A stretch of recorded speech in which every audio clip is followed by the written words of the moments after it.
I've worked in finance in Dubai for over a decade and a half, and I've seen exactly what separates people who build wealth from people who just make good money. And it's not what you think. Hello, fellow Arbab. It's time to boss your money. I've worked around lots of high net worth individuals, reviewed hundreds of financial statements, and watched people make and lose fortune in this city. And the patterns are obvious once you know what you're looking for. These 5 things aren't secrets. They're not complicated, but most people don't do them because it's not exciting. Now, number 3 is the one that made me the most uncomfortable when I first started, but it's also the one that made me the most money. So let's get into it.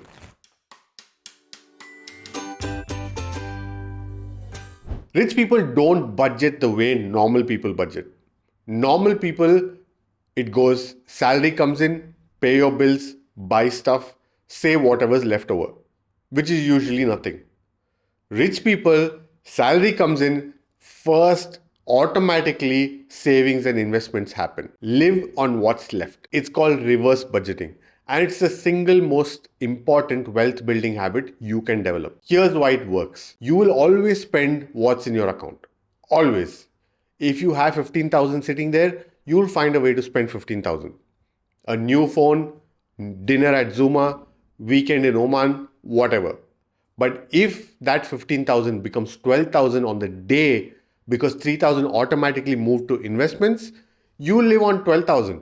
You won't even miss it after the first month. I started doing this back in 2015. Every month, the day salary hits, 25% or more, depending on the situation, moves into investments. Non-negotiable. I've never touched it. That one decision is responsible for the majority of my net worth today. As I said, the formula is simple. Save or invest first. Spend what's left, not the other way around. Warren Buffett said it. Do not save what's left after spending. Spend what's left after saving. That's not a quote to put on Instagram. That's a system. So use it.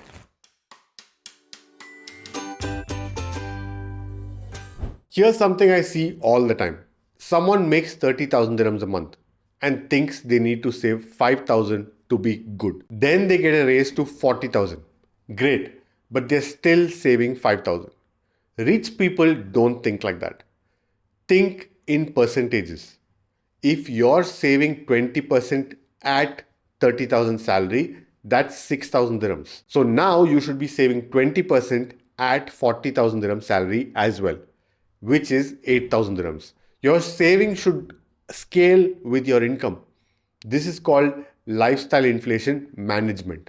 Most people increase their spending when they get a raise. Rich people increase their savings and their spendings. And I've done this myself all my life.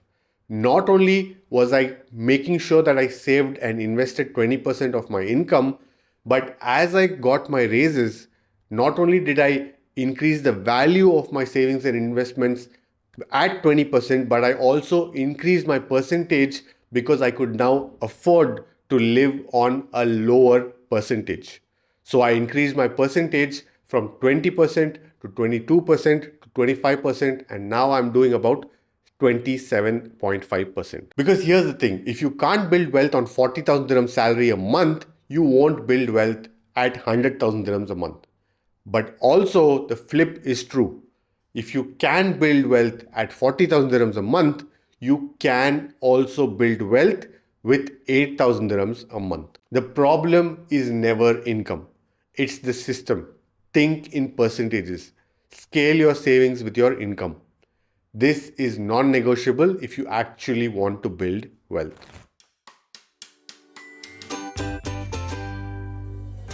Now this one's a little uncomfortable because it sounds privileged, but it's also true. Rich people spend money to buy back their time. Poor people spend time to save money. Let me explain. So what is spending time to save money? If you're driving 30 minutes to get cheaper groceries, it saves you maybe 50 dirhams, but it costs you 1 hour. Doing your own car wash might save you 30 dirhams, but costs 45 minutes. You might be taking connected flights with 2 or 3 layovers. It might save you 400, 500 dirhams, but it costs you 8 extra hours. Now let's look at what spending money to buy time looks like. Paying for grocery delivery. It costs you 15 dirhams more, but it saves you 1.5 hours. Hiring a cleaner twice a month. It might cost you 300 dirhams, but it saves you 8 hours.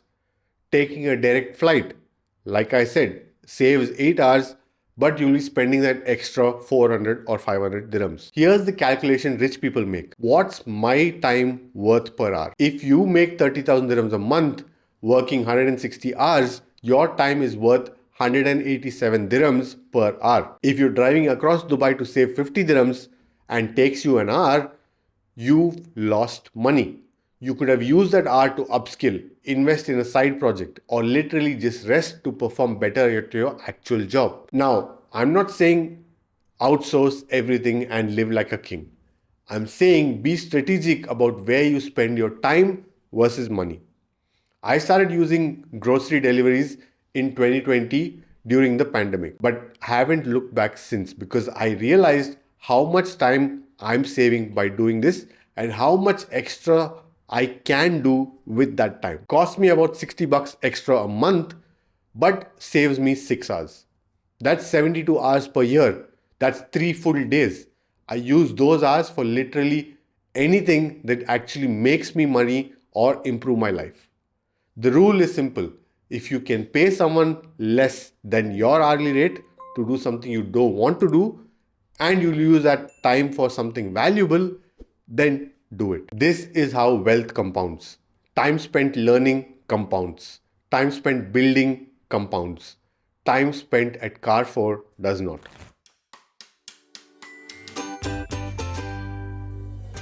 You know what rich people don't do? Chase hot stocks. FOMO in crypto. Day trade. Bet on meme coins because this time it's different. You know what they do? Buy boring index funds and hold them forever. I've worked in finance long enough to see the patterns. The people with actual wealth have the most boring portfolios. S&P 500, world stocks, Nifty 50, government bonds, maybe some real estate. The people trying to get rich, they have 47 different crypto coins, penny stocks, NFTs, some metaverse thing that I don't even understand. And they're constantly checking prices, constantly stressed, constantly losing money every time there is a dip. Here's the uncomfortable truth. Getting rich is boring. It's consistent monthly investing, diversified portfolio, long time horizon, not checking your portfolio every day, ignoring market noise. That's it. That's the secret. There is no secret. Warren Buffett, the richest investor alive, has most of his personal wealth in an S&P 500 index fund, not some exotic hedge fund strategy, not crypto, not individual stocks he's personally picking, an index fund. If it's good enough for Warren Buffett, it's probably good enough for you. I was lucky enough to understand this at a very young age. I've always stayed away from leverage and day trading. I did try my hand at crypto though, and I still have some crypto. Nothing against crypto. But I never went into crypto thinking this is going to make me rich tomorrow. It's just a small portion of my diversified investment that I automated every single month. And to this day, I have a boring portfolio and I sleep well at night. Wealth is growing steadily. The lesson is boring wins. Exciting loses. Stop trying to beat the market. Just be in the market.